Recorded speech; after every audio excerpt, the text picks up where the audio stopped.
बहुत ही महत्वपूर्ण चैप्टर है एफिशिएंट ग्रिड का, पावर जनरेशन मतलब विद्युत।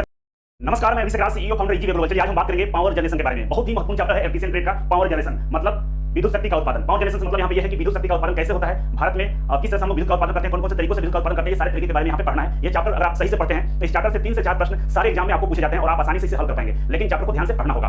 भारत में जो बिजली का उत्पादन होता है मुख्यतः 2 तरीके से होता है। एक पहला होता है कन्वेंशनल पावर जनरेशन और दूसरा होता है नॉन कन्वेंशनल पावर जनरेशन, जिसमें भारत में जो सबसे ज्यादा उत्पादन होता है वो कन्वेंशनल पावर जनरेशन से होता है। 70 से 80% जो हमारे यहाँ बिजली उत्पादन होती है वो कन्वेंशनल पावर जनरेशन के द्वारा किया जाता है और 15 से 20% कह सकते हैं नॉन कन्वेंशनल पावर जनरेशन से बिजली उत्पादन किया जाता है। ठीक है, 2 तरह के बिजली उत्पादन हमारे देश में किया जाता है, 2 तरह के तरीकों को यहाँ पे बिजली उत्पादन में अपनाया जाता है। ठीक है, इन दोनों तरीकों को हम लोग पढ़ेंगे और इसके अंदर कौन कौन सी विधि है उसके बारे में हम यहाँ पे पढ़ेंगे। ठीक है, साथ में बहुत सारे प्रश्नों को करेक्ट करेंगे जो आपके एग्जाम के लिए काफी महत्वपूर्ण होंगे। तो चलिए शुरुआत करते हैं। तो पावर जनरेशन जो चैप्टर है, आपके इस चैप्टर में 2 विधियां बताई गई। पहला विधि है कन्वेंशनल पावर जनरेशन मतलब परंपरागत विधि और सबसे पहले हम इसी को पढ़ेंगे। इसके बाद एक और आता है नॉन कन्वेंशनल पावर जनरेशन जिसको अपरंपरागत विधि बोलते हैं। तो आइए इसको समझते हैं कि ये कन्वेंशनल पावर जनरेशन होता क्या है। जब से बिजली का खोज हुआ था, जब से बिजली के बारे में, इलेक्ट्रिसिटी के बारे में हम लोग को पता चला था, उस समय जिस तरीके से बिजली का उत्पादन किया गया था उसी तरीके को हम लोग बोलते हैं कन्वेंशनल पावर जनरेशन और उसी तरीके को मॉडिफाई करके आज हम लोग बिजली का उत्पादन करते हैं जिसको बोला जाता है कन्वेंशनल पावर जनरेशन। ठीक है, और इसको एक दूसरे तरीके में बोल सकते हैं नॉन रिन्यूएबल एनर्जी मेथड मतलब इसमें जो फ्यूल यूज होता है, ईंधन जो यूज होता है उसको दोबारा से उपयोग नहीं कर सकते, इसीलिए नॉन रिन्यूएबल बोला जाता है। मतलब दोबारा से इसको रिसाइकल नहीं कर सकते। जैसे कन्वेंशनल पावर जनरेशन होता है, इसमें मुख्यतः 3 तरह के पावर प्लांट आती है। जैसे कोयला से संचालित होता है जिसको हम लोग बोलते हैं थर्मल पावर प्लांट, दूसरा होता है न्यूक्लियर पावर प्लांट जो यूरेनियम के द्वारा बिजली का उत्पादन किया जाता है। बहुत सारे लाइन बनाकर यूरेनियम का, जैसे कंपनी का नाम बात करें तो NPCI nuclear power corporation limited, और जो कोयला से उत्पादन करने वाली कंपनी का नाम है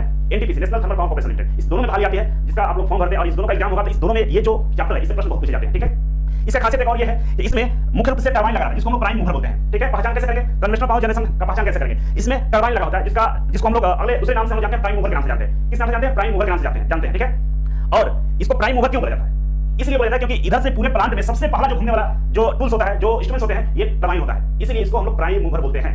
मतलब पूरे पावर प्लांट में कोई भी पार्ट को अगर कंपैरिजन किया जाए तो सबसे पहला जो घूमने वाला है वो होता है टरबाइन और सबसे पहले घूमता है, इसी की वजह से इसको प्राइम मूवर बोल दिया जाता है। अब कन्वेंशनल पावर जनरेशन में कौन-कौन से पॉइंट्स हो सकते हैं इसके बारे में चर्चा हम लोग करते हैं। यहाँ पे सबसे पहला पॉइंट ये है कि यह ऊर्जा का सीमित भंडार है जो एक दिन समाप्त हो सकता है। जैसा कि आपको मैंने बताया कि कन्वेंशनल पावर जनरेशन मतलब क्या होता है, जो थर्मल पावर प्लांट होते हैं, जो कोयले से बिजली का उत्पन्न होता है, जो यूरेनियम से बिजली का उत्पन्न होता है, तो ये यूरेनियम और कोयला एक दिन समाप्त हो सकता है। सच्चाई है, तो क्या कर सकते हैं कि ये ऊर्जा का सीमित भंडार जो एक दिन समाप्त हो सकता है, तो हमारा जो बिजली का उत्पादन है कोयला से, यूरेनियम से, वो बंद हो सकता है। ठीक है, दूसरा पॉइंट है इससे प्रदूषण फैलने की समस्याएं बनी रहती है। तो बनी रहती है, प्रदूषण फैलता ही फैलता है। जैसे मान लीजिए थर्मल पावर प्लांट है जो एनटीपीसी जिस पे काम करती है, तो जहां पे कोयला को जलाया जाता है उससे बिजली उत्पादन की जाती है। जब कोयला जलेगा तो धुआं निकलेगा, बहुत सारे गैसेस निकलेंगे जो हमारे एनवायरमेंट को गंदा करेगा, प्रदूषित करेगा। तो इससे क्या होता है, प्रदूषण भी फैलता है। ठीक है, नेक्स्ट पॉइंट है कि शक्ति उत्पादन के लिए परंपरागत विधियों में विद्युत यंत्रों को चलाने के लिए प्राइम मूवर का प्रयोग किया जाता है। जैसा कि मैंने आपको बताया कि प्राइम मूवर मतलब टरबाइन, पूरे पावर प्लांट में एक टरबाइन लगा होता है जो अल्टरनेटर को चलाता है। जब टरबाइन घूमता है तो अल्टरनेटर भी साथ में घूमता है क्योंकि टरबाइन का जो साथ होता है अल्टरनेटर से जुड़ा होता है, और जब अल्टरनेटर घूमता है तो अल्टरनेटर का बिजली का उत्पादन होता है। अल्टरनेटर वाले चैप्टर में आपको पढ़ाया गया होगा। ठीक है, अगला जो पॉइंट है प्राइम मूवर। प्राइम मूवर के पास क्या होता है, मैकेनिकल एनर्जी होता है और ये किसको देता है, ट्रांसफर करता है, शाफ्ट के माध्यम से अल्टरनेटर को ट्रांसफर कर देता है और अल्टरनेटर उस मैकेनिकल एनर्जी को, यांत्रिक ऊर्जा को इलेक्ट्रिकल एनर्जी में कन्वर्ट कर देता है। तो इस लिहाज से कह सकते हैं कि जो प्राइम मूवर होता है वो यांत्रिक ऊर्जा किसको ट्रांसफर करता है, अल्टरनेटर को, अल्टरनेटर क्या करता है, उसको इलेक्ट्रिकल एनर्जी में कन्वर्ट कर देता है। ठीक है, इसके बारे में हम लोग आगे हाइड्रो पावर प्लांट में विस्तृत रूप से चर्चा करेंगे। फिलहाल हम आगे बढ़ते हैं, क्या होता है। बहुत जगह सवाल ये पूछे जाते हैं, आपके प्रश्नों एग्जाम में ये प्रश्न आता है कि प्राइम मूवर क्या होता है, इसके बारे में बताइए। तो प्राइम मूवर के बारे में समझने के लिए आप समझ लीजिए कि एक प्राइम मूवर के द्वारा एक जनरेटर को घुमाया जाता है, एक अल्टरनेटर को घुमाया जाता है। ये है प्राइम मूवर का ये शाफ्ट। ठीक ना, ये शाफ्ट किसका है, प्राइम मूवर का शाफ्ट है जो अल्टरनेटर या जनरेटर से कनेक्ट है और ये जब घूमता है मतलब इनपुट देता है तो जनरेटर और अल्टरनेटर भी घूमता है जिससे इलेक्ट्रिकल एनर्जी पैदा होती है। समझ गए। और इसका एग्जांपल की बात करें तो जो स्टीम टरबाइन होता है, जो हाइड्रो टरबाइन होता है, इसी को ही प्राइम मूवर बोला जाता है। ठीक है, समझ गए प्राइम मूवर क्या होता है। आगे बढ़ते हैं। आपके चैप्टर में मुख्यतः 3 तरह के नॉन कन्वेंशनल पावर जनरेशन के बारे में पढ़ना है। पहला है हाइड्रो जिसको हम लोग बोलते हैं जल विद्युत ऊर्जा उत्पादन। ठीक है, दूसरा है थर्मल मतलब ये कोयला से जो उत्पादन होता है, और तीसरा है न्यूक्लियर। ये तीनों के बारे में हम लोग पढ़ेंगे और ये तीनों काफी इंपॉर्टेंट है। यहाँ से सबसे ज्यादा प्रश्न पूछे जाते हैं इस चैप्टर से। सबसे ज्यादा प्रश्न की बात करें तो हाइड्रो पावर प्लांट से प्रश्न पूछे ही जाते हैं, एक प्रश्न जरूर आएगा और बाकी दोनों में से 1-2 प्रश्न रहते हैं। मतलब 2 या 3 प्रश्न की संभावना आने की यही से रहता है। ठीक है, ये एग्जांपल है किसका, ये एग्जांपल किसका है, कन्वेंशनल पावर जनरेशन का। ठीक है, अब हम थोड़ा सा समझ लेते हैं नॉन कन्वेंशनल पावर जनरेशन। ठीक है, नॉन कन्वेंशनल पावर जनरेशन क्या होता है। एक्चुअली नॉन कन्वेंशनल का मतलब होता है अपरंपरागत विधि, मतलब जो पुराने जमाने में जिस तरह से बिजली का उत्पादन किया जाता है उसे न करके मॉडर्न तरीके से, अपने तरीके से, नया एक तरीके से बिजली का जो उत्पादन किया जाता है उसको बोला जाता है नॉन कन्वेंशनल पावर जनरेशन। मतलब बहुत सारे परिवर्तन किए गए, बहुत सारी टेक्नोलॉजी आ गया, बहुत सारे रिसर्च के माध्यम से बिजली का उत्पादन अलग तरीके से किया जाने लगा। और इसमें खासियत ये होता है कि ये रिन्यूएबल एनर्जी सोर्स हम लोग पैदा करते हैं। मतलब इसका जो स्रोत होता है वो कभी खत्म नहीं हो सकता है। चाहे हम बात करें सोलर एनर्जी का, विंड एनर्जी का, क्या सूर्य का ऊर्जा खत्म हो सकता है, नहीं खत्म हो सकता। अगर सूर्य का ऊर्जा ही खत्म हो जाएगा तो हमारी पृथ्वी नष्ट हो जाएगी, हम लोग भी जिंदा नहीं रहेंगे। तो इसका मतलब है कि ये ऊर्जा कभी खत्म नहीं होगा, खत्म होगा पृथ्वी का अस्तित्व ही खत्म हो जाएगा, फिर ऊर्जा रहेगा ना, इससे हम लोग का मतलब है। ठीक है, हवा, विंड एनर्जी असीमित भंडार, ये भी कभी खत्म होने वाला नहीं है। इसी तरह से जो नॉन कन्वेंशनल पावर जनरेशन होता है इसमें हम लोग वैसे ऊर्जा स्रोत का प्रयोग करते हैं जो कभी खत्म नहीं हो सकता है, हमेशा उसको रिन्यूएबल किया जा सकता है। ठीक है, मतलब इसके ईंधन को दोबारा से उपयोग कर सकते हैं। समझिएगा ध्यान से, कन्वेंशनल जो पीछे आपको बताया कोयला वाला, यूरेनियम वाला, उसके ईंधन को दोबारा से यूज नहीं कर सकते। एक बार कोयला जल जाएगा दोबारा उपयोग नहीं आता। लेकिन इसके जो ईंधन होते हैं, सोलर एनर्जी की बात करें, विंड एनर्जी की बात करें, इसके ईंधन को दोबारा से उपयोग हम लोग कर सकते हैं। किसके लिए, बिजली उत्पादन के लिए, इसीलिए इसका नाम है रिन्यूएबल एनर्जी सोर्स। और इससे बिजली उत्पादन करने पे प्रदूषण नहीं फैलता है, न के बराबर होता है। जैसे सोलर एनर्जी से क्या प्रदूषण फैलता है, सूर्य की किरणों से। विंड एनर्जी से थोड़ा बहुत प्रदूषण आता है, नॉइज होता है, जो इसके फैन होते हैं ना, घूमते हैं तो आवाज आती है, बहुत ही महंगा होता है, जिसको हम लोग न के बराबर समझते हैं उसके कंपैरिजन। ठीक है, अब इसमें प्राइम मूवर जो टरबाइन होता है नहीं लगा होता। दोनों में डिफरेंस क्या है, पिछले वाले में कन्वेंशनल में टरबाइन लगा होता है, प्राइम मूवर लगा होता है, यहाँ पे प्राइम मूवर नहीं लगा रहता है। डायरेक्ट बिजली में उत्पादन कर दिया जाता है, डायरेक्ट ईंधन का उपयोग करके बिजली का उत्पादन कर दिया जाता है। ठीक है, अब यहाँ पे देखिए, समझिए, सबसे पहले इसके कुछ पॉइंट्स है, उसको नोट डाउन कर लीजिए। पहला पॉइंट है कि यह ऊर्जा का असीमित भंडार है जिसे हम अनंत काल तक ऊर्जा का उत्पादन कर सकते हैं। समझ गए? जैसे सौर ऊर्जा, wind energy, geothermal energy, tidal energy, ये सब ऊर्जा का असीमित भंडार है जिसका हम लोग अनंत काल तक उपयोग कर सकते हैं। दूसरा पॉइंट है इसमें किसी भी तरह का प्रदूषण फैलने की समस्याएं नहीं होती है। समझ गए? ये पॉइंट मैं बता चुका हूं। आगे बढ़ते हैं हम। इसमें प्राइम मूवर का प्रयोग नहीं किया जाता है, काफी इंपॉर्टेंट है, ध्यान रखिएगा। यहां में पूछता है कि इनमें से किसमें प्राइम मूवर का प्रयोग नहीं किया जाता है, तो आपको क्या बोलेंगे? हम लोग नॉन कन्वेंशनल एनर्जी सोर्स में हम लोग प्राइम मूवर का प्रयोग नहीं करते हैं। इसके बाद है नेक्स्ट एग्जांपल की बात करें तो solar energy, wind energy, tidal energy, geothermal energy, biogas energy, ये सब हमारे एग्जांपल है किसके? नॉन कन्वेंशनल पावर जनरेशन के। तो आप नोट्स को अच्छे से बनाइएगा। और यहां पे देख सकते हैं फोटो विंड एनर्जी है, ये यहां पे सोलर एनर्जी है, थर्मल है, बायोमास है। एक्चुअली हाइड्रो को हम कन्वेंशनल में ऐड करते हैं। आपके सामने कुछ सवाल हैं जो पीछे मैंने पढ़ाया उसी पे आधारित है, ठीक है? तो मैं उम्मीद करता हूं कि आप इस सवाल का आंसर सही से दे पाएंगे क्योंकि मैंने अभी आपको यही समझाया। और ये जो सवाल है ये पूछा गया है, किसी न किसी एग्जाम में ये पूछा गया है और पूछा हुआ सवाल को ही मैं यहां पे लाया हूं कि आप समझ सकते हैं कि जो मैंने अभी पढ़ाया जिसे आप हल्के में ले रहे थे, आप सही से नहीं देख रहे थे, उसी पे देखिए कितना इंपॉर्टेंट प्रश्न पूछा हुआ आप गलत करेंगे। तो कमेंट बॉक्स में आप कमेंट कीजिए कि क्या आपको आंसर पता है कि नहीं पता, और आंसर दीजिए। तो देखिए सबसे पहला जो सवाल है कि इनमें से कौन से ऊर्जा स्रोत में प्राइम मूवर नहीं लगा होता है। बोला कि ये चार ऑप्शन है ए, बी, सी और डी, इन चारों में से किसमें प्राइम मूवर नहीं लगा होता है? यहाँ पे नहीं है, ध्यान रखिएगा, नहीं लगा होता है। तो पहला है कन्वेंशनल पावर जनरेशन, परंपरागत विधि, क्या इसमें लगा होता है या नहीं लगा होता है? लगा होता है, ठीक है? पूछा क्या? नहीं लगा होता है, तो ये गलत हो जाएगा। दूसरा है नॉन कन्वेंशनल पावर जनरेशन, अपरंपरागत विधि, इसमें क्या होता है? लगा होता है, ठीक है? Hydro power plant, hydro power plant किसका पार्ट है? ए वाला का, इसी को बोलते हैं हम लोग कन्वेंशनल पावर जनरेशन, इसी का ये पार्ट है हाइड्रो पावर प्लांट। ये थर्मल पावर प्लांट, ये भी किसका पार्ट है? ए वाला का, कन्वेंशनल का। तो कन्वेंशनल का पावर प्लांट लगा ही होता है, मतलब ये दोनों ऐसे गलत हो गए और ये पहले ही हम गलत कर चुके हैं। मतलब आंसर कौन है? डी, बी सही है। इसमें प्राइम मूवर नहीं लगा होता है, ठीक है? अगर समझ में नहीं आ रहा तो वीडियो को पीछे करके देख लीजिए, आपको समझ में आ जाएगा। दूसरा जो प्रश्न है लिखा है इनमें से कौन से ऊर्जा स्रोत में प्रदूषण फैलने की संभावना बनी रहती है? ये चार ऑप्शन है, चार ऑप्शन से पूछ रहा है कि इनमें से कौन से ऊर्जा स्रोत में प्रदूषण फैलने की संभावना बनी रहती है। पहला ऑप्शन है कन्वेंशनल पावर जनरेशन, कन्वेंशनल में फैलता ही है, जैसे कोयला से बिजली उत्पन्न होता है, यूरेनियम से बिजली उत्पन्न होता है, इसमें क्या होता है? प्रदूषण फैलता है, इसको हम सही मानेंगे। दूसरा है non conventional power generation, non conventional जैसे सौर ऊर्जा हो गया, विंड एनर्जी हो गया, जियोथर्मल एनर्जी हो गया, टाइडल एनर्जी हो गया, इससे क्या होता है? प्रदूषण नहीं फैलता है, तो ये गलत है। दूसरा है सोलर एनर्जी, सोलर एनर्जी किसका पार्ट है? इसी का पार्ट है, नॉन कन्वेंशनल का पार्ट है सोलर एनर्जी, और नॉन ऑफ इनमें से कोई नहीं लिखा हुआ है, ये भी गलत हो जाएगा। मतलब किससे प्रदूषण फैलता है? कन्वेंशनल से। कन्वेंशनल पावर जनरेशन से क्या होता है? ऊर्जा, इससे प्रदूषण फैलने की समस्या बनी रहती है, ठीक है? समझ गए? नेक्स्ट है तीसरे नंबर पे कि hydroelectric power plant, hydroelectric power plant क्या है, ठीक है? तो हाइड्रोइलेक्ट्रिक पावर प्लांट क्या है? Non renewable source of energy है कि कन्वेंशनल सोर्स ऑफ एनर्जी है कि non conventional source of energy है या कंटीन्यूअस सोर्स ऑफ एनर्जी है? तो हाइड्रोइलेक्ट्रिक पावर प्लांट मतलब जल विद्युत ऊर्जा उत्पादन, ये क्या है? कन्वेंशनल सोर्स ऑफ एनर्जी आगे हम लोग पढ़ेंगे क्योंकि इसके बारे में पढ़ा नहीं हूं मैं, तो आपको ज्यादा क्लियर नहीं होगा। मैंने बता दिया कि आप अच्छे से नहीं पढ़ेंगे, इसको आगे हम लोग पढ़ेंगे। तो जो हाइड्रो पावर प्लांट होते हैं वो क्या होते हैं? कन्वेंशनल सोर्स ऑफ एनर्जी होते हैं, परंपरागत विधि होती है बिजली उत्पादन की, जो जल विद्युत ऊर्जा होता है, ठीक है? अब आगे अगला चलिए हम लोग नेक्स्ट टॉपिक पढ़ेंगे हाइड्रो इलेक्ट्रिक पावर जनरेशन, जिसको हम लोग हिंदी में बोलते हैं जल विद्युत शक्ति केंद्र। और ये जो टॉपिक है ये कन्वेंशनल एनर्जी का पहला टॉपिक है, तो काफी अच्छा टॉपिक है और इससे मैक्सिमम क्वेश्चन आ जाते हैं। तो चलिए शुरुआत करते हैं। एक्चुअली जिसको हम लोग जल विद्युत शक्ति केंद्र बोलते हैं, इसका जो कंस्ट्रक्शन होता है कुछ इस तरह से दिखता है। आगे वीडियो में हम लोग एक एक पार्ट के बारे में पढ़ेंगे, जैसे पेन स्टॉक क्या होता है, बल्ब हाउस क्या होता है, सर्च टैंक क्या होता है, डैम क्या होता है, रिजर्वायर क्या होता है, टेलेरस क्या होता है, ड्राफ्टिंग क्या होता है, सारे एक पार्ट को हम लोग आगे समझना है, पढ़ना है। यहाँ पे स्ट्रक्चर आपको मैंने दिखा रहे हैं किस तरह का स्ट्रक्चर होता है। यहाँ पे देखेंगे, यहाँ पे समझिए ये डैम है, ठीक है? इस डैम के पीछे नदी होती है या तालाब होता है जहाँ पे पानी को हम स्टोर करते हैं। यहाँ पे जो पानी स्टोर होता है उसका लेवल बहुत हाई होता है, जिससे हाई प्रेशर के साथ पानी आगे पेन स्टॉक के द्वारा हमें टरबाइन तक पहुंचाया जाता है और टरबाइन घूमती है, जिससे बिजली उत्पादन शुरू हो जाता है। पार्ट्स की बात करें तो जिस पाइप के द्वारा टरबाइन तक पानी पहुंचाया जाता है उसको हम लोग पेन स्टॉक बोलते हैं। और जहां पे टरबाइन लगी होती है, जहां पे बिजली का उत्पादन शुरू होता है, उसको पावर हाउस बोला जाता है। और टरबाइन से जब पानी बाहर निकल के जाती है तो एक छोटा सा झील जैसा तालाब बनता है, उसको टेलरेस बोला जाता है। इसके अलावा ये बल्ब हाउस है जहां पे पानी को कंट्रोल किया जाता है। सर्च टैंक होता है, जैसे बैक प्रेशर जब कभी आता है उसको रोकने के लिए सर्च टैंक लगाया जाता है, या पानी की कभी कमी होती है उस समय पानी को आपूर्ति करने के लिए सर्च टैंक का प्रयोग किया जाता है। इसके अलावा ये डैम होता है पीछे जो पानी का स्टोरेज होता है, उसको रिजर्वायर बोलते हैं। तो इस तरह से यहाँ पे कुल कंस्ट्रक्शन आपको दिख रहा है। आगे हम चलते हैं, एक पॉइंट को हम यहाँ पे देखेंगे। सबसे पहले हम जो हाइड्रोइलेक्ट्रिक पावर प्लांट का हिस्ट्री है उस हिस्ट्री को समझते हैं कि कहां से कैसे शुरुआत हो रहा है इसका। तो यहाँ पे आप लोग देखेंगे हाइड्रोइलेक्ट्रिक पावर प्लांट, इसके पीछे बहुत बड़ी नदी दिख रहा होगा आपको। वर्ल्ड का पहला हाइड्रोइलेक्ट्रिक पावर प्लांट अमेरिका में फॉक्स रिवर पे 1882 में बनाया गया था। इसको आप लोग देखेंगे, नोट डाउन कर लीजिएगा, ठीक है? और इंडिया की बात करें, भारत की बात करें तो भारत में दार्जिलिंग में, वेस्ट बंगाल में दार्जिलिंग में पहला हाइड्रोइलेक्ट्रिक पावर प्लांट बनाया गया जो 1887 में था। सीदारपोंग एक जगह है दार्जिलिंग में, वहां पे इसको बनाया गया था और ये जगह है बंगाल में। और इंडिया का largest hydroelectric power plant river Koyna Maharashtra में बनाया गया था, जिसका क्षमता 1920 मेगावाट का था, पहला था। India largest hydroelectric power plant है महाराष्ट्र में कोयना रिवर का, जिसका क्षमता कितना है? 1920 मेगावाट। इसके अलावा इसके बाद भाखड़ा नांगल विश्व का सबसे बिगेस्ट डैम है, जो जिसका नाम है भाखड़ा नांगल, पंजाब हरियाणा के बीच में इसको बनाया गया है। और इसके बाद हाइड्रोइलेक्ट्रिक पावर प्लांट में जब हम बिजली का उत्पादन शुरू करते हैं तो सबसे पहला जो फैक्टर होता है वो होता है वाटर लेवल फ्रॉम ग्राउंड, मतलब जमीन से वाटर का लेवल कितना है। जितना हम इंच बढ़ाएंगे हमारा प्रेशर उतना मिलता है, तो प्रेशर बहुत ज्यादा चाहिए। टरबाइन को घुमाने के लिए जो पानी निकलता है नोजल से उसमें हाई प्रेशर होना चाहिए। जब तक हाई प्रेशर नहीं होगा टरबाइन का ब्लेड रोटेट नहीं कर पाएगा। इसलिए सबसे प्रमुख बात होती है कि आपका वाटर का लेवल कितना है। जितना हाई लेवल उतना ज्यादा फोर्स मिलेगा, उतना ज्यादा बल मिलेगा टरबाइन को चलाने के लिए। तो जैसे आप लोग अपने घरों में देखे होंगे, आपके छत के ऊपर जो टंकी लगी होती है उसमें अगर हम ग्राउंड फ्लोर पर देखें, ग्राउंड फ्लोर पर नल को खोलेंगे तो बहुत तेज प्रेशर आता है, लेकिन वहीं टंकी के बगल में अगर नल को खोला जाए तो प्रेशर नहीं होता है, हाथ लगाएंगे तो चोट नहीं लगता। लेकिन नीचे वाले नल जो सबसे ग्राउंड फ्लोर पर जो नल होता है उसके नीचे हाथ लगेगा, बहुत तेज फोर्स लगेगा। इसलिए यहाँ भी पानी का लेवल को बढ़ाया जाता है जिससे बहुत ज्यादा प्रेशर मिल सके। पानी जितना बढ़ेगा प्रेशर उतना बढ़ेगा। मतलब यहाँ पे ये कह सकते हैं कि हम एच मतलब डैम की हाइट जितना बढ़ाएंगे, एच जितना बढ़ाएंगे हमें प्रेशर उतना मिलेगा। लेकिन एच बढ़ेगा मतलब डैम की ऊंचाई बढ़ गई है, लेकिन ये पानी का भी एच बढ़ना चाहिए, मतलब ये छोटा एच होता है। पानी का लेवल क्या है? पानी का लेवल अगर इस डैम की ऊंचाई के बराबर है और ये डैम बहुत ज्यादा ऊंचा है तो यहाँ पे हाई प्रेशर आपको टरबाइन के पास मिलेगा और टरबाइन बहुत तेजी से घूमेगा। जब टरबाइन बहुत तेजी से घूमेगा तो बिजली का उत्पादन भी बहुत ज्यादा होगा। तो इस तरह से हम पानी का लेवल बढ़ाने पर ध्यान देते हैं, ठीक है? पहला फैक्टर। दूसरा पॉइंट समझ गए, वाटर का लेवल हाई होना चाहिए। दूसरा वॉल्यूम ऑफ वाटर, मान लीजिए यहाँ पे पानी का स्टोरेज बहुत ज्यादा है, बहुत ऊंचाई पे पानी हमने स्टोर करके रखा है, लेवल हाई है, और जब टरबाइन को हम स्टार्ट किए पानी आना शुरू हुआ तो पानी पीछे खत्म हो गया। तो ऐसा नहीं होना चाहिए, लगातार कंटीन्यूअस पानी मिलते रहना चाहिए। पानी का स्रोत होना चाहिए, कंटीन्यूअस पानी हमें डैम के पीछे आता है तो वॉल्यूम ऑफ वाटर बहुत ज्यादा होना चाहिए। कम वॉल्यूम ऑफ वाटर रहेगा, पानी तुरंत खत्म हो जाएगा, टरबाइन बंद हो जाएगी आपकी। इसके अलावा तीसरा सबसे इंपॉर्टेंट है एफिशिएंसी ऑफ टरबाइन। मान लीजिए गाड़ी की जो आपकी क्षमता है वो 50 किलोमीटर पर आवर की है और और आप चाहते हैं कि उससे 100 किलोमीटर पर आवर चलाएं तो नहीं चलेगा, संभव ही नहीं है। तो यहाँ पर टरबाइन, मान लीजिए पानी बहुत ज्यादा है, प्रेशर भी बहुत हाई है और टरबाइन छोटा सा लगा दिए हैं, टरबाइन यहाँ पे छोटा सा लगा दिया तो काम होगा नहीं होगा। इसलिए टरबाइन का एफिशिएंसी भी अच्छा खासा होना चाहिए, इसके अकॉर्डिंग, पानी के अकॉर्डिंग और वॉल्यूम के अकॉर्डिंग यहाँ पे टरबाइन भी आपको छोटा सा लेकर बड़ा लगाना होगा कि कौन सा टरबाइन यहाँ पे काम करेगा, ठीक है। तो ये 3 फैक्टर होता है जिसमें हम लोग बिजली का उत्पादन करते हैं और उससे बिजली का मैक्सिमम उत्पादन कर सकते हैं, ठीक है। अब आगे बढ़ेंगे, यहाँ पे देखिए सबसे पहले पीछे जो पानी हम लेवल को बढ़ाते हैं, इसके अलावा पानी को स्प्रेन स्टॉक, इसको स्प्रेन स्टॉक बोलते हैं, इसके द्वारा पानी को हम लोग यहाँ तक टरबाइन तक लेकर आते हैं, ठीक है। और ये टरबाइन पर फोर्स करते हैं, टरबाइन से घूमता है, जब टरबाइन घूमता है यहाँ से बिजली पैदा होती है, अल्टरनेटर द्वारा ट्रांसफार्मर, स्टेप ट्रांसफार्मर से हम बिजली पैदा करते हैं। ये जो स्प्रेन स्टॉक है दो तरह का कंक्रीट और स्टील का बनाता है, कंक्रीट पर सीमेंट का स्टील का बनाता है। इसके अलावा ये सर्ज टैंक है जिसमें हम लोग पानी को स्टोर करते हैं, वन बाय वन हम समझेंगे, यहाँ पर समझिए वीडियो में। ये सर्ज टैंक है जिसमें पानी को स्टोर किया जाता है जब पानी का प्रेशर कम हो जाता है उसको मेंटेन करने के लिए। ये एक्चुअली इसका नाम है प्रेस रैक, जो बहुत सारे गंदगी पत्थर वगैरह या लकड़ी वगैरह है तो उसको छानने के लिए इसको लगाया, जिसको हम प्रेस रैक बोलते हैं, ठीक है। इसके अलावा ये टरबाइन है, आपका यहाँ पे घूम रहा है, बहुत तेज यहाँ से पानी का फोर्स पड़ रहा है, घूम रहा है टरबाइन। और इसका जो शाफ्ट है, ये वाला जो शाफ्ट है, ये अल्टरनेटर के साथ जुड़ा हुआ है, ये अल्टरनेटर बोल सकते हैं इसको, किसी में अल्टरनेटर जनरेटर बोलते हैं, कोई दिक्कत नहीं है, ये जनरेटर के साथ जुड़ा होता है, अल्टरनेटर के साथ। और यहाँ पे स्टेप अप ट्रांसफार्मर लगा होता है, कौन सा ट्रांसफार्मर है, स्टेप अप ट्रांसफार्मर है। और इसकी कैपेसिटी को हम लोग बढ़ाकर कहां पे पावर ग्रिड तक हम लोग भेज देते हैं, ठीक है। और वहां पे स्टोरेज किया जाता है, स्टोरेज नहीं मतलब वहां से डिस्ट्रीब्यूशन किया जाता है, ठीक है। तो इस तरह से पावर प्लांट हमारा काम करता है। ये ड्राफ्ट ट्यूब है, जब इधर से पानी निकलता है टरबाइन से तो ड्राफ्ट ट्यूब के थ्रू टेरेस तक चला जाता है, ठीक है। अब समझते हैं एक पार्ट को, एग्जाम के व्यू से कुछ इंपॉर्टेंट पॉइंट है हाइड्रोइलेक्ट्रिक पावर प्लांट का, इसको हम लोग समझते हैं, इसे लिख लीजिएगा अच्छे से। पहला पॉइंट है, इसमें विद्युत ऊर्जा के लिए उच्च स्तर पर जल की कार्य क्षमता मतलब पोटेंशियल एनर्जी का प्रयोग किया जाता है। मतलब डैम के पीछे हम लोग पानी के लेवल को जो बढ़ाते हैं उसको हम लोग पोटेंशियल एनर्जी बोलते हैं, क्योंकि रुका हुआ चीज के पास कोई ऊर्जा होती है, रुका हुआ चीज के पास कोई ऊर्जा होती है उसको क्या बोलते हैं, पोटेंशियल एनर्जी बोलते हैं, ठीक है। आगे बढ़ेंगे, दूसरा पॉइंट है, इसमें किसी नदी या झील पर बांध का निर्माण करके वाटर हेड या जल शीर्ष बनाया जाता है, ठीक है ना। नदी की पानी जा रही है कंटिन्यूअस, लेकिन उसके बीच में हम डैम बना देंगे तो पानी जो जा रहा है तो रुक जाएगा, उसका लेवल बढ़ना शुरू होगा, तो हम लोग जल शीर्ष मतलब जल के ऊंचाई, जल के हेड को हम लोग बढ़ा देते हैं जिससे प्रेशर मिलता है, ठीक है।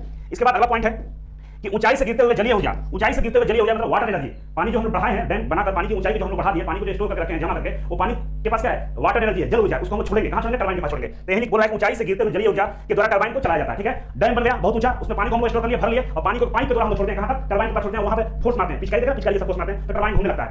तो टरबाइन क्या करता है, जलीय ऊर्जा का उपयोग करके टरबाइन घूमने लगता है, ठीक है। आगे बढ़ेंगे, टरबाइन का शाफ्ट अल्टरनेटर को चलाती है, आपको पहले दिखाई वीडियो में टरबाइन का शाफ्ट किसका था, अल्टरनेटर से जुड़ा था। और अल्टरनेटर जो होता है यांत्रिक ऊर्जा को विद्युत ऊर्जा में कन्वर्ट कर देता है। अल्टरनेटर क्या करता है, यांत्रिक ऊर्जा को विद्युत ऊर्जा में कन्वर्ट कर देता है। और टरबाइन क्या करता है, टरबाइन वाटर एनर्जी को मैकेनिकल एनर्जी में कन्वर्ट करता है। टरबाइन से कभी भी बिजली नहीं बनाता, टरबाइन से क्या करता है, वाटर एनर्जी को मैकेनिकल एनर्जी में कन्वर्ट करता है, और अल्टरनेटर मैकेनिकल एनर्जी को इलेक्ट्रिकल एनर्जी में कन्वर्ट करता है। आप लोग कंफ्यूज मत होइएगा, और ऑप्शन में दिया रहेगा इनमें से किससे बिजली का उत्पादन किया जाता है, नीचे रहेगा turbine, hydro power plant, alternator. तो बहुत सारे लोग टरबाइन मारते हैं, टरबाइन से बिजली पैदा होता है, ऐसा नहीं होता, अल्टरनेटर से बिजली पैदा होता है। टरबाइन केवल ऊर्जा का रूपांतरण करता है, किससे करता है, जल ऊर्जा से यांत्रिक ऊर्जा में मतलब वाटर एनर्जी से मैकेनिकल एनर्जी में कन्वर्ट करता है, ठीक है।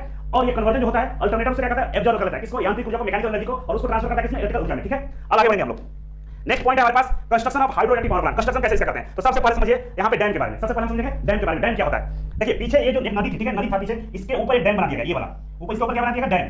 डैम का कुछ इस तरह का होता है, ठीक है। आप जाइएगा हाइड्रोइलेक्ट्रिक पावर प्लांट के पास बहुत ज्यादा भारत में, आप जाइएगा तो देखिएगा डैम ऐसे इंक्लाइन शेप में बना होता है, ठीक है। और यहाँ पे डैम की ऊंचाई को हम लोग एज से दर्शाते हैं, डैम की ऊंचाई कैसे हम करते हैं, एज क्या है, डैम की ऊंचाई कहां से, ग्राउंड लेवल से, जो ग्राउंड लेवल वहां से डैम की ऊंचाई है, और जो पानी की ऊंचाई होती है वो छोटा एज से हम लोग लिखते हैं, ठीक है। तो डैम की ऊंचाई से हमको मतलब नहीं होता है, डैम की ऊंचाई से हमको मतलब नहीं होता है, किससे मतलब होता है, पानी की ऊंचाई से हमको मतलब होता है। मान लीजिए डैम बहुत बड़ा कर दिया, यहाँ तक डैम बना दिए, यहाँ तक डैम बना दिए, और पानी पीछे नहीं है तो कोई फायदा है, नहीं फायदा। पानी का ऊंचाई कितना है उसको देखा जाता है, ठीक है। तो डैम सबसे पहले डैम बनाया जाता है, डैम क्या करता है, नदी के ऊपर बनाया जाता है, और ये करता है पानी को रोकने के लिए इसे हम लोग बनाते हैं, ठीक है। इसका हिंदी देखेंगे तो नदी जल को इकट्ठा करने के लिए तथा उसके शीर्ष को, वाटर का लेवल को बढ़ाने के लिए हम डैम का निर्माण करते हैं, और ये किसका बना होता है, कंक्रीट का बना। इसके बाद अगला है रिजर्वायर। रिजर्वायर क्या होता है, मतलब पानी को जमा करने का जो जगह होता है इसको रिजर्वायर बोलते हैं। यहाँ पे देखिए ये जो पीछे है ना पानी का स्टोरेज, जो पानी हम लोग जमा कर रखे हैं, इकट्ठा करके, इसको रिजर्वायर बोलते हैं, ठीक है। समझ गए, दो पॉइंट हो गया। अगला पॉइंट है अगला फोर्ड एक्चुअली क्या होता है कि यहाँ पे देखिए ये जो मान लीजिए डैम हो गया, ठीक है, ये हम लोग का डैम बना हुआ है ऐसे, और यहाँ से मान लीजिए हम पानी को निकालते हैं, यहाँ से पानी को निकालते हैं, लेकिन निकालकर डायरेक्ट हम टरबाइन तक नहीं जाते, यहाँ पे एक और छोटा सा स्टोरेज बनाते हैं, यहाँ पे और एक छोटा सा स्टोरेज बनाते हैं, जैसे यहाँ पे बना हुआ है ये छोटा सा और स्टोरेज है, और इस स्टोरेज में बहुत सारे पेन स्टॉक, 3 से 4 पेन स्टॉक हम लोग बाहर निकालते हैं। ये मान लीजिए पहला पेन स्टॉक है जो बाहर निकला है, और ये दूसरा पेन स्टॉक है जो बाहर निकला है, और यहाँ पे जो टरबाइन लगी होती है, आपकी जो टरबाइन है, यहाँ पे हम लोग अलग अलग पेन स्टॉक से फोर्स करते हैं, मतलब मान लीजिए दोनों नोजल से यहाँ पे पानी का फोर्स करेंगे टरबाइन घूमेगा। तो फोर्ड के पास एक पानी का स्टोरेज बनाते हैं, छोटा सा स्टोरेज होता है, यहाँ से एक पेन स्टॉक या एक से ज्यादा पेन स्टॉक हम यहाँ पे ला सकते हैं, ठीक है। सिंगल पेन स्टॉक रहेगा तो ही चलेगा, डबल है तो ही चलेगा, मतलब यहाँ पे मल्टीपल पेन स्टॉक लगा सकते हैं। और यहाँ पे जो पानी का स्टोरेज है, ये यहाँ से प्रेशर को कम ज्यादा होता है उसको ये मेंटेन कर लेता है, ठीक है। इसके बारे में समझेंगे, यहाँ पे इंग्लिश में लिखा हुआ है, समझ लीजिए। The following is the regulating reservoir which store water under reduced load condition and provide water when the load increase। बोलता है कि जो फोर्ड होता है एक पानी का स्टोरेज है, छोटा सा स्टोरेज है, जो रिजर्वायर का काम करता है और पानी के प्रेशर को कम या ज्यादा करता है। जब पानी की ज्यादा जरूरत हो एक्स्ट्रा देता है, जब पानी की जरूरत नहीं तो अपने पास रख लेता है, मतलब यहाँ पे कंट्रोल कर सकते हैं, ठीक है। आगे बढ़ते हैं, नेक्स्ट है हमारे पास स्लिपवे। स्लिपवे क्या होता है समझिए, यहाँ पे फोटो देखिए, जब बरसात के दिन में जब बरसात होती है तो क्या होता है, पानी बहुत ज्यादा नदियों में आती है, बाढ़ आ जाता है। बाढ़ आने कंडीशन में अगर आप डैम बनाकर रखे हुए और पानी के निकलने का कहीं जगह नहीं होगा तो क्या होगा, बांध फूटेगा। जब ये टूट जाएगा तो यहाँ पे लाखों लीटर पानी का स्टोरेज होता है, अरबों लीटर कह सकते हैं, और ये जब डैम ब्रेक कर जाएगा तो बाढ़ के साथ पूरा तबाही मचा देगा, जिला के जिला, राज्य के राज्य डूब जाएंगे। तो हम लोग क्या करते हैं, स्लिपवे बना करते हैं। यहाँ पे गेट रहता है, बहुत सारा गेट रहता है, 20-30 गेट होता है, और इसको बाढ़ के समय में जब पानी ज्यादा हो जाता है, इसके ऊपर तक पानी रहता है, इसको खोल दिया जाता है। जब पानी खुलता है, गेट खुलता है, तो पानी बहुत तेजी से निकलता है, ठीक है। जैसे आप लोग देखे होंगे कि एक फाटक खोल दिया गया सोन नहर का, या कोई बड़ा डैम, उसका सुनते होंगे कि आप लोग फाटक खुला है। नेपाल में जैसे बाढ़ आती है, बिहार में तो नेपाल में 4 गेट खोल दी गई है, यही गेट होता है जहां से खोलने से पानी बाहर निकलता है, इसको स्लिपवे बोलते हैं। एक तो ये हमेशा बंद रहता है और साइड से पाइप निकालकर हम टरबाइन को चलाते हैं, लेकिन पानी ज्यादा होता है इस गेट को खोल दिया जाता है, समझ गए। तो स्लिपवे के बारे में आप लोगों को समझ में आ गया होगा। आगे बढ़ते हैं हम, प्रेस रैक। प्रेस रैक क्या होता है, देखिए इस तरह का जालीनुमा आपको दिखाई देता होगा। ये एक्चुअली क्या होता है कि पानी में बहुत सारे जानवर मरे हुए मिल जाते हैं, लकड़ी होते हैं, गंदगी बहुत सारी होती है, तो उसको अगर हम लोग पेन स्टॉक से टरबाइन तक भेज देंगे तो टरबाइन का ब्लेड खराब हो जाएगा। मान लीजिए पंखा घूम रहा है, घूमते उसमें कोई कागज हो जाता है, कुछ भी हो जाएगा, पंखा का ब्लेड टूट जाएगा। उसी तरह से नदी के जल में बहुत सारी अशुद्धियां होती है, उसको अगर हम लोग नहीं रोकेंगे तो टरबाइन के ब्लेड को खराब कर देगा, जो पेन स्टॉक है उसको जाम कर देगा। उसी को रोकने के लिए हम लोग यहाँ पे देखिए नदी है, नदी का पानी में यहाँ पे ट्रेस लगा हुआ है, जालीदार एक लोहे का ग्रिल लगा देते हैं, जैसे यहाँ आपको दिख रहा होगा ये वाला, जिससे अशुद्धियों को हम लोग रोक सकते हैं। आगे बढ़ते हैं। नेक्स्ट पॉइंट है आपके सामने सर्च टैंक। काफी इंपॉर्टेंट पॉइंट है सर्च टैंक। सर्च टैंक क्या होता है समझिए। यहाँ पे सर्च टैंक एक्चुअली क्या होता है, यहाँ पे देखेंगे कि ये देखिए पाइप है जहां से पानी जा रहा है, ठीक है, इसको पेन स्टॉक हम लोग बोलते हैं। ये पानी से जा, लेकिन इसी के ऊपर एक बहुत बड़ा सा देखिए टावर जैसा लगा हुआ है। एक्चुअली ये हैलो है, मतलब अंदर ये खाली है और इसमें पानी भरा आता है, ठीक है, यहाँ तक। अब क्या होता है कि जो पेन स्टॉक से पानी जाती है, चित्र बना के आपको दिखा देते हैं। यहाँ देखिए ये डैम हो गया, ठीक है, और डैम से ये पानी टरबाइन तक हम लोग ले जाते हैं इसे, और यहाँ मान लीजिए टरबाइन लगा हुआ है आपका।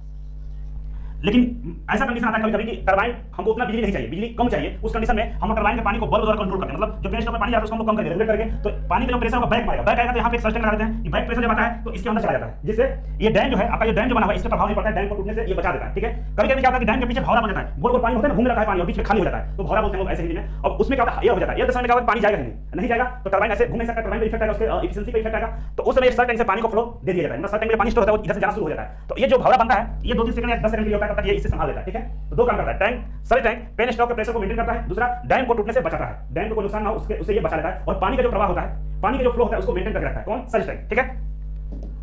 देख सकते हैं हिंदी में लिखा हुआ है क्या, अचानक पानी को पेन स्टॉक में छोड़ने पे प्रेशर दबाव के कारण पेन स्टॉक फट सकता है। पेन स्टॉक के नुकसान को बचाने के लिए हम लोग क्या करते हैं, सर्च टैंक लगाते हैं। देखिए जो पाइप था, पाइप में डैम से जब पानी हम छोड़ेंगे तो पानी का प्रेशर बहुत हाई होता है, और अचानक से पानी को छोड़ेंगे तो प्रेशर के कारण ये डैम जो पेन स्टॉक है फट सकता है, क्योंकि वहां पे जो टरबाइन के पास नोजल लगाता है, नोजल सारा पानी को बाहर नहीं फेंकेगा, वो कुछ पानी को रोक लेता है, तो बैक प्रेशर आएगा, उस समय ये पेन स्टॉक फट ना जाए उसके लिए हम लोग क्या करते हैं, पेन स्टॉक लगा ये सर्च टैंक लगा देते हैं, जिसमें प्रेशर रिलीज होता है, पानी का धक से इसके अंदर चला जाता है, ठीक है। अब देखिए अगला पॉइंट है, इसी का इंपॉर्टेंट पॉइंट है कि जल की आवश्यकताओं में अचानक आने वाले परिवर्तन को अवशोषित करता है। वही बताया आपको ना, भौरा बन जाता है, कभी पानी नहीं आता उसमें, इसमें से पानी हो इसमें पाइप में छोड़ देते हैं, ठीक है।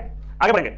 अगला पॉइंट आपके सामने पेन स्टॉक, जिसकी हम लोग बात करते हैं, पेन स्टॉक वही पेन स्टॉक। देखिए पेन स्टॉक कितना बड़ा होता है, सीढ़ी लगाकर इस पे चढ़ के मैकेनिक से रिपेयर कर रहा है। आप लोगों को पेन स्टॉक मतलब पाइप समझ, पाइप नहीं होता है, उसमें गाड़ी छोटा मोटा जो कार होता है वो घुस सकता है आराम से, इतना बड़ा होता है। आप देख सकते हैं इसका वॉल्यूम, ये सीढ़ी लगाकर इस पे चढ़ा के देखिए कितना छोटा दिख रहा है, ये पेन स्टॉक है, पाइप है। और देखिए पीछे कहां से आ रहा है, ऊंचाई से आ रहा है ना, बहुत ऊंचाई से इसको नीचे जमीन स्तर पर लाया जाता है जहां पे टरबाइन लगा होता है, ठीक है। तो पेन स्टॉक क्या होता है, देखिए हिंदी में लिखा हुआ है कि जल के वाल्व हाउस से जो जल होता है पानी, वहां से पानी को कहां से लेता है, वाल्व हाउस से लेता है, कहां पे, टरबाइन हाउस तक, टरबाइन के पास ले जाता है। ये किसका बना होता है, स्टील का या कंक्रीट का बनता है, होता है, जिसको हम लोग क्या बोलते हैं, पेन स्टॉक बोलते हैं। देखिए समझे यहाँ पे टेलरेस क्या होता है, तो जो डैम बनता है वो नदी के ऊपर बनता है, डैम कहां बनता है, नदी के ऊपर बनता है, लेकिन जो टरबाइन होता है वो नदी से कहीं दूर लगा होता है। पानी को हम पाइप के द्वारा कहीं साइड में ले जाते हैं, टरबाइन को तो नदी में नहीं लगा सकते ना, नहीं लगा सकते। डैम को बनाकर पानी का स्टोरेज कर लिया, पाइप से हम लोग कहीं और ले जाते हैं, ठीक है ना, और वहां पे टरबाइन को लगाकर टरबाइन को घुमाते हैं। जब नोजल से पानी टरबाइन को घुमाती है, नोजल का पानी टरबाइन को घुमाती है, इसके बाद जो पानी होता है, वाटर होता है, उसको जगह चाहिए जाने के लिए, तो जगह देते हैं हम लोग, और उस पानी को एक जगह पे स्टोर करते हैं।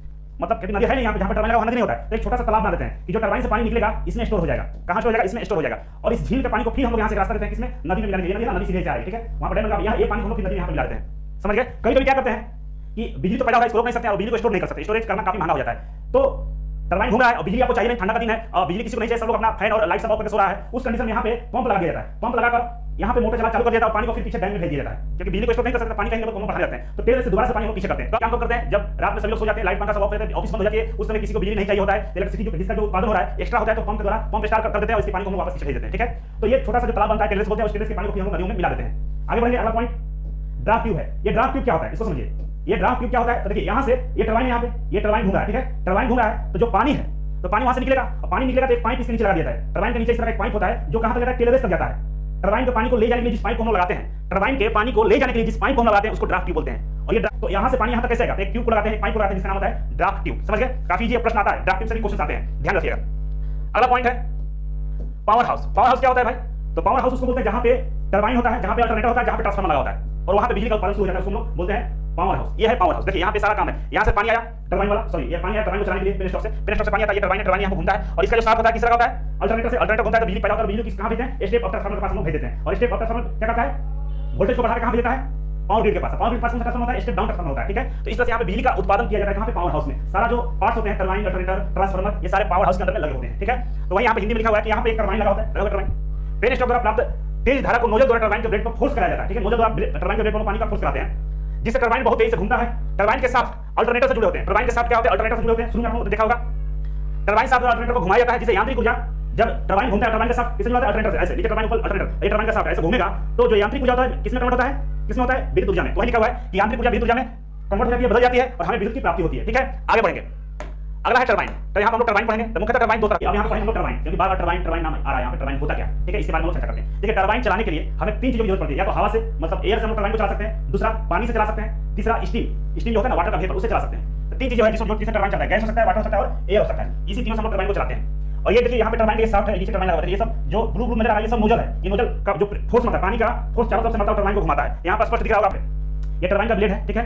और ये साफ्ट है इसका टरबाइन का जो अल्टरनेटर के साथ जुड़ा हुआ है। जब टरबाइन घूमेगा तो अल्टरनेटर के साथ घुमाना शुरू कर देता है, ठीक है। आगे बढ़ते हैं, हम लोग समझते हैं टरबाइन क्या होता है, कैसे काम करता है। देखिए यहाँ पे लिखा हुआ है, सेम जो आपको बताया, इसको नोट डाउन कर लीजिएगा। आगे बढ़ते हैं, तो यहाँ पे देखिए लिखा है कि टरबाइन मुख्यतः दो प्रकार का होता है। टरबाइन कितने तरह का होता है? दो तरह का होता है। पहला जो टरबाइन होता है इसको हम इंपल्स टरबाइन बोलते हैं, आवेग टरबाइन। क्या बोलते हैं? इंपल्स टरबाइन, आवेग टरबाइन। इंपल्स मतलब किसी के इंपल्स के द्वारा, आवेग के द्वारा उसको चलाया जाता है। जैसे देखिए यहाँ पे ये नोजल है, ठीक है। नोजल से हम लोग पानी को इस टरबाइन के ब्लेड पर फोर्स कराते हैं तो टरबाइन ऐसे घूमना शुरू कर देता है। जैसे टरबाइन ऐसे घूमता है, इसका साथ ऐसे घूमना शुरू करता है। जब साथ ऐसे घूमना शुरू करता है, इसे यहाँ पर अल्टरनेटर लगाता है, ठीक है। तो नोजल द्वारा पानी का फोर्स हम लोग कराते हैं टरबाइन पे, जिसको बोलते हैं इंपल्स टरबाइन, ठीक है। दूसरा होता है रिएक्शन टरबाइन।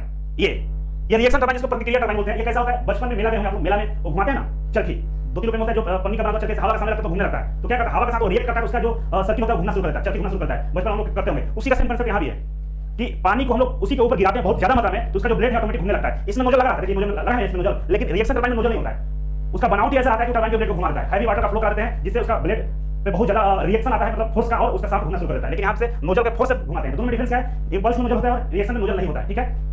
आगे वन बाय वन करके हम समझते हैं कि इंपल्स टरबाइन क्या होता है। तो यहाँ पे देखिए 2-3 पॉइंट है समझने वाली। ऐसा टरबाइन जिसमें नोजल द्वारा पानी या भाप को तेज गति के साथ टरबाइन के व्हील पे या बकेट पे वेन पे प्रवाहित करते हैं, जिससे इसका जो शाफ्ट है घूमना शुरू कर देता है। देखिए नोजल लगा हुआ है, नोजल के थ्रू हम पानी को फोर्स कराते हैं उसके ब्लेड पे या बकेट पे, तो ऐसे घूमना शुरू कर देता है, ठीक है। जिसके परिणामी वेग द्वारा टरबाइन घूमने लगता है। ऐसा फोर्स करेंगे, पानी मारेंगे तो उसका जो व्हील होता है घूमना शुरू कर देता है, ठीक है। और ये जो काम करता है न्यूटन के सेकंड लॉ पर काम करता है, प्रतिक्रिया एक्शन और रिएक्शन पे काम करता है। और इसमें अगला पॉइंट है कि टरबाइन से लगा हुआ रोटर दूसरे सिरे पे एक बहुत बड़े अल्टरनेटर के साथ जुड़ा रहता है और इससे गति ऊर्जा मिलती है। गति ऊर्जा यांत्रिक गति ऊर्जा इसमें विद्युत ऊर्जा में कन्वर्ट हो जाती है। ये तो बहुत बार बताया हमने। आगे बढ़ते हैं, अब समझेंगे नोजल। नोजल क्या होता है भाई? नोजल बार-बार देख रहे हैं, तो नोजल क्या करता है समझिए। यहाँ पे पानी जब पेन स्टॉक से आता है, पानी को हम लोग बड़ा पाइप से हम लोग पानी को मंगाते हैं टरबाइन तक, तो डायरेक्ट रन नहीं छोड़ देते हैं, उससे पहले एक नोजल लगा देते हैं। देखिए यहाँ पे लगा हुआ है, ये है ना नोजल। और नोजल क्या होता है? पीछे बहुत बड़ा होता है, इधर पीछे बहुत बड़ा है और ये पतला होता जाता है। और यहाँ पे पतला जब हम लोग पानी को छोड़ेंगे तो प्रेशर तो बढ़ेगा, क्योंकि पानी को हम दाब दिए तो प्रेशर बढ़ेगा और वेलोसिटी भी बढ़ जाता है। तो प्रेशर और वेलोसिटी बढ़ाकर टरबाइन को ब्लेड पर एकदम खतरनाक फोर्स मारते हैं। और इसके फोर्स इसके पानी के सामने आप खड़े हो जाएगा तो आपका बॉडी चकनाचूर हो जाएगा, टूट जाएगा, बड़ा दीवार को तोड़ सकते हैं। इतना हाई प्रेशर होता है, समझ लीजिए। तो वही लिखा हुआ है कि बकेट पर तेज गति से पानी डालने के लिए हम लोग नोजल का प्रयोग करते हैं, जो स्थिर रूप से लगा रहता है। ये हिलता डुलता नहीं है, ये घूमता है, ये स्थिर रहता है, ठीक है। दूसरा, इंपल्स आवेग टरबाइन के इनलेट में केवल गति ऊर्जा होती है। अब देखिए यहाँ पे जो टरबाइन लगा हुआ है, तो यहाँ से जो पानी आ रहा है, यहाँ पे क्या है? काइनेटिक एनर्जी है। क्या है? काइनेटिक एनर्जी, मतलब गति ऊर्जा है। पानी के काइनेटिक ऊर्जा को ये टरबाइन ऑब्जर्व करता है, लेता है और उसे यांत्रिक ऊर्जा में कन्वर्ट कर देता है। तो ये दो तरह का होता है। देखिए यहाँ पे नोजल दो तरह, एक कन्वर्जेंट नोजल बोलते हैं जिसको अभिसरण नोजल कहते हैं, दूसरा होता है कन्वर्जेंट डाइवर्जेंट नोजल, अभिसरण और पृथक नोजल। यहाँ पे देखिए जो इस तरह का बना होता है, इधर से पानी जा रहा है, इधर से पानी जा रहा है, ऐसे बना होता है, इधर पतला हो जाता है, इसको क्या बोलते हैं? Convergent nozzle. यही इंपल्स टरबाइन में लगा होता है। ये वाला नोजल कहाँ लगाता है? इंपल्स टरबाइन में, ये वाला टरबाइन में। एक नोजल होता है इधर से फ्लूइड जा रहा है, देखिए ये फ्लूइड जा रहा है और बीच में पतला हो जाता है, नया हो जाता है, इधर बढ़ जाता है, इधर भी बढ़ जाता है। इसको बोलते हैं कन्वर्जेंट डाइवर्जेंट नोजल। ये एक्चुअली एरोप्लेन में लगा होता है, वहां पे हम लोग ना वेलोसिटी को बढ़ाने के लिए इस तरह का काम करते हैं कि फ्लूइड को स्प्रे करा दें। लेकिन ये हम लोग लगाते हैं कहां पे? Impulse turbine. ये वाला मुझे लगता है कन्वर्जेंट मुझे लगता है कन्वर्जेंट डाइवर्जेंट एरोप्लेन में लगाए जाते हैं, ठीक है। अब आगे बढ़ेंगे हम लोग। नोजल क्या करता है? प्रेशर और वेलोसिटी दोनों को बढ़ा देता है। नोजल क्या करता है? प्रेशर और वेलोसिटी को दोनों को बढ़ा देता है। कैसे बढ़ाता है? देखिए इधर से पानी जा रहा है और यहाँ मुंह छोटा कर दीजिएगा, क्या होगा? एक तो बहुत पानी जला जा रहा है, मुंह को छोटा कर दिए तो पीछे का जो प्रेशर था बढ़ जाएगा, ठीक है, यहाँ पर दबाव देगा, ये पतले वाली जगह पे दबाव देगा, हम निकलेंगे। दूसरा वेलोसिटी, अब तेज रफ्तार से आता बहुत पतला कर दिया तो और तेज होकर फोर्सिंग मारेगा, है ना। इसके लिए दाबते हैं इसे तो उसका जो पतला वाला क्षेत्र उसे बहुत दूर तक जाता है। वो क्या होता है? वेलोसिटी, हाई वेलोसिटी से पानी निकलना शुरू कर देता है। और उसको मुंह को बढ़ा दिया तो पानी दोनों जगह बगल में गिरना शुरू कर देता है, ज्यादा उसको लॉन्ग तक हम लोग नहीं फोर्स कर सकते हैं। तो वेलोसिटी और प्रेशर दोनों बढ़ा देता है। और पंप जो होता है केवल प्रेशर को बढ़ाता है। पंप क्या करता है? प्रेशर को बढ़ाता है, ठीक है। पंप क्या करता है? प्रेशर को बढ़ाता है। जैसे एग्जांपल के लिए मोटर हम लोग अपने घर में चालू करते हैं, है ना। अपने घर में मोटर लगा हुआ पानी की टंकी को भरने के लिए, तो मोटर जो चालू होता है तो उसमें वो क्या करता है? पानी को भेजता है कहां पे? टंकी में। तो क्या करता है? पानी के प्रेशर को बढ़ा रहा है, पानी एज हाइट को बढ़ा रहा है। जब एज बढ़ेगा तो प्रेशर बढ़ जाएगा। तो पंप स्टार्ट करते हैं हम लोग, पानी के प्रेशर को हम लोग बढ़ा देते हैं टंकी में डालकर, और वही जब हाई प्रेशर पर पानी को स्टोर करके रखते हैं छत के ऊपर, जब नीचे नल खोलते हैं तो बहुत पानी तेज हमारे आने लगता है। लेकिन जब प्रेशर नहीं रहेगा तो पानी नहीं आएगा। जैसे मान लीजिए कोई टंकी है, आपका जो नीचे वाला ग्राउंड फ्लोर है, मोटर के बल में टंकी लगा रखा है, क्या उससे नल से पानी पहुंचा सकते हैं? फर्स्ट फ्लोर नहीं पहुंचा सकते, क्योंकि उसका जो हाइट है कम है, प्रेशर कम है। तो प्रेशर को बढ़ाएंगे, किसी तरह बढ़ाएंगे हम लोग? पंप के द्वारा प्रेशर को बढ़ा देते हैं, ठीक है। आगे बढ़ते हैं। अब देखिए यहाँ पे एक और चीज होता है जिसका नाम है रिट्ज गेट। रिट्ज गेट क्या होता है? तो ये क्या करता है? प्रतिक्रिया टरबाइन में लगा होता है। देखिए यहाँ पे आप लोग देख सकते हैं, इस तरह से सीरीज में बहुत सारे गेट को लगाया जाता है ऐसे, और इसके बगल से पानी को भेजा जाता है, इसके बगल से पानी जाता है ऐसे, पानी निकलेगा, बीच में ये साफ लगा हुआ है। जब पानी चारों तरफ से हम लोग डालते हैं तो ये जो साफ होता है घूमना शुरू कर देता है। देखिए कितना बड़ा रिट्ज गेट होता है। ये देखिए दो छोटा छोटा मैकेनिज्म इस गेट को लगा रहा है, देखिए कितना छोटा होगा, ये कितना बड़ा होता है। ये कहां लगाता है? ये रिएक्शन टरबाइन लगाता है, प्रतिक्रिया टरबाइन लगाता है। एग्जांपल के समझ लीजिए, जो मेरा में जो चरखी होता है ना, जो चरखी गोल वाला, और चरखी के जो बीच में जो वो डैने होते हैं, इसको क्या बोल सकते हैं? जो रिंग, मतलब स्कोप बोलिए। जो चरखी होता है, चरखी के बीच में जो चारों तरफ से लगे रहते हैं रिंग, स्कोप, वही स्कोप है ये। तो वो जो चरखी होता है मेला वाला, उसके बीच से हवा जाता है तो क्या करता है? वो घूमना शुरू करता है। उसी तरह ये रिक्स गेट से जब पानी जाता है तो रिएक्ट करता है, रिएक्शन फोर्स आता है और टरबाइन के साथ घूमना शुरू कर देता है। इसलिए काम आता है। तो हिंदी में लिखा हुआ समझ लीजिएगा, इसे सी में साइमोजन करते हैं। दूसरा है यह प्रतिक्रिया टरबाइन में पानी के बहाव को नियंत्रित करता है, पानी को चारों डायरेक्शन से गिराता है, जिससे रिएक्शन टरबाइन घूमना शुरू कर देती है। आगे हम दिखाएंगे आपको। हमारे पास अगला पॉइंट है ब्रेकिंग जेट। ब्रेकिंग जेट क्या होता है? तो देखिए जब टरबाइन हम स्टार्ट करते हैं, टरबाइन जब घूमना शुरू होता है तो टरबाइन पता है कितना बड़ा होता है? एक घर के बराबर होता है। एक बहुत बड़ा टरबाइन होता है, एक घर मतलब एक अच्छा खासा 3 BHK का फ्लैट होता है, उतना बड़ा टरबाइन होता है। तो क्या उसको हम हाथ से रोक सकते हैं? कभी नहीं रोक सकते, क्योंकि उसके पास मोमेंटम बहुत ज्यादा है। उसको रोकना हो, छोड़ दीजिएगा ऐसे तो 24 आवर चलता रहेगा, तब जाकर रुकेगा। तो टरबाइन में अगर कोई खराबी आ गया, अचानक से कोई इमरजेंसी आ गया, टरबाइन को रोकना होगा, शट डाउन करना होगा, उसके लिए हम ब्रेकिंग जेट लगाते हैं।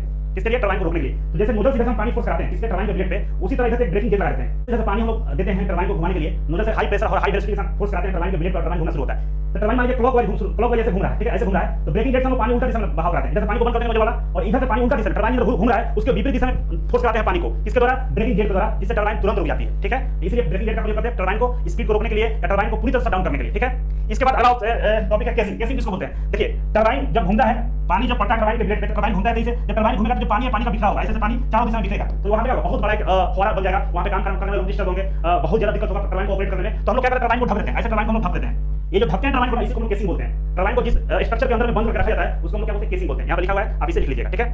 और सॉरी, केसिंग क्या करता है? एक पानी को बिखराव से रोकता है और एक पैसे देता है पानी को बाहर निकालने के लिए, ठीक है। पानी जब बिखरा उसको रोक दिया और एक जगह से पानी को बाहर निकाल देगा, ठीक है। आगे बढ़ेंगे, और पानी जो निकलता है ड्राफ्ट ट्यूब में जाता है।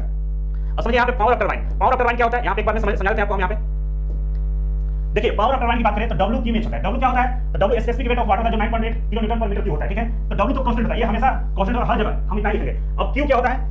Q क्या होता है? ये वॉल्यूम ऑफ वाटर होता है, मतलब कितना पानी हम दे रहे हैं टरबाइन को, उसको हम किससे दर्शाते हैं? Q से दर्शाते हैं, ठीक है। और इसको मीटर क्यूब पर सेकंड में हम लोग लिखते हैं, किसको? वॉल्यूम को, कितना पानी जा रहा है उसको किससे लिखते हैं? मीटर क्यूब पर सेकंड में। और ये क्यों हो गया? जिसको हम डिस्चार्ज बोलते हैं, पानी क्या करते हैं? डिस्चार्ज करते हैं ना। और एच क्या होता है? हेड होता है। एच क्या होता है? हेड होता है, जिसको हम लोग मीटर में लिखते हैं। हेड मतलब ऊंचाई, पानी का ऊंचाई। जैसे हम बता रहे थे ना, ये डैम हो गया, डैम के पीछे ये पानी है, तो पानी कितना ऊंचा है उसको दर्शाते हैं हम लोग एच से, ठीक है। तो पानी कितना ऊंचा है इसको हम लोग एच से दर्शाएंगे। वैसे छोटा एच लिखते हैं, लेकिन यहाँ पे बड़ा एच लिखा होता है, बड़ा समझिए पानी की ऊंचाई को दर्शाता है, ठीक है।